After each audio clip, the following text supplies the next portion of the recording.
আসসালামু আলাইকুম। একটা খবর দেখছি যুগান্তরে, সেই কলেজ শিক্ষক নাদিরাকে বদলি, যা বললেন সামান্তা। সামান্তা শারমিন হচ্ছে এনসিপির নেত্রী।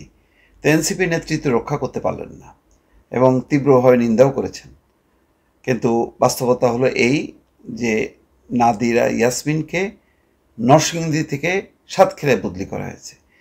নাদিরা ইসলাম হচ্ছে অধিকার কর্মী হিসেবে পরিচিত। হঠাৎ করেই হেফাজত তার বিরুদ্ধে তার বক্তব্যে ক্ষুব্ধ হয়েছে, আন্দোলন করেছে, মিছিল করেছে। তার তোপে সরকার ভয়ে তাকে বদলি করেছে। এখানে খবরে বলা হচ্ছে, নরসিংদী সরকারি কলেজের বাংলা বিভাগের সহকারী অধ্যাপক নাদিরা ইয়াসমিনকে বদলি করা হয়েছে। তাকে সাতক্ষীরা সরকারি কলেজে বদলি করেছে সরকার।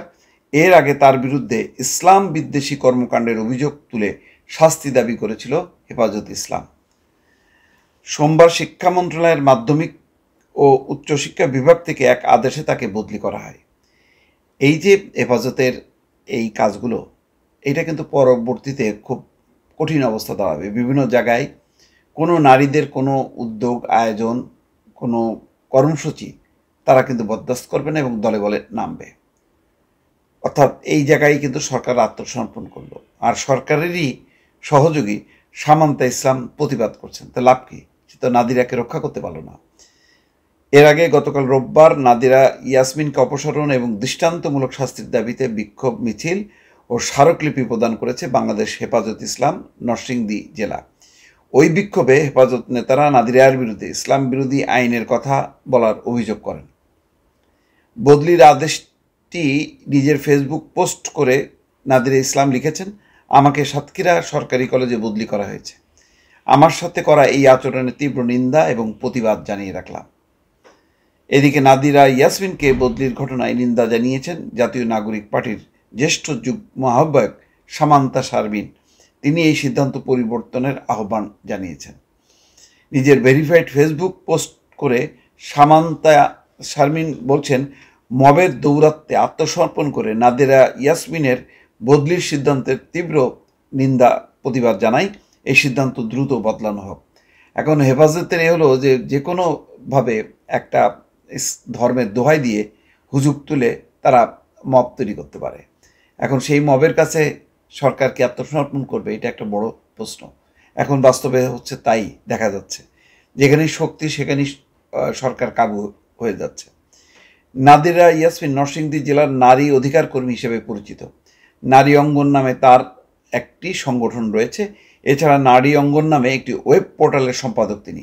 সম্প্রতি হিস্সা নামের একটি ম্যাগাজিনে বিতর্কিত লেখা, মানে তাদের ভাষায়, হেফাজতের ভাষায় বিতর্কিত লেখা ছাপানোর অভিযোগ তুলে তাকে অপসারণের দাবি জানায় হেফাজত ইসলাম। তো এটা কি তার গণতান্ত্রিক অধিকার নেই? সে তো তার মতন করেই বলবে যে তাদের যে ডিফারেন্স, মানে আলাদা কোনো মতামত আছে, সেটা কি তুলতে পারবে না? এর আগে ম্যাগাজিনে বিতর্কিত লেখা ছাপানোর অভিযোগে নাদিরা ইয়াসমিনের বিরুদ্ধে রোববার দুপুরে নরসিংদী সরকারি কলেজ সংলগ্ন শিক্ষা চত্বর এলাকায় প্রতিবাদ সমাবেশ করেন জেলা হেফাজতের ইসলামের নেতাকর্মীরা। চিন্তা করেন, একজন শিক্ষিকা, নারী অধিকার কর্মী, তার বিরুদ্ধে তারা নামতেছে। সংগঠনের নেতারা তাদের বক্তব্যে নাদিরা ইয়াসমিনের বিরুদ্ধে কোরআন ও ইসলাম অবমাননার অভিযোগ তুলে অপসারণের 48 ঘন্টা আলটিমেটাম দেয়। গতকালের সমাবেশ থেকে বক্তারা অভিযোগ করেন, নাদিরা ইয়াসমিন সম্পাদিত হিস্সা নামের ম্যাগাজিনে বিতর্কিত বক্তব্য ছাপা হয়েছে।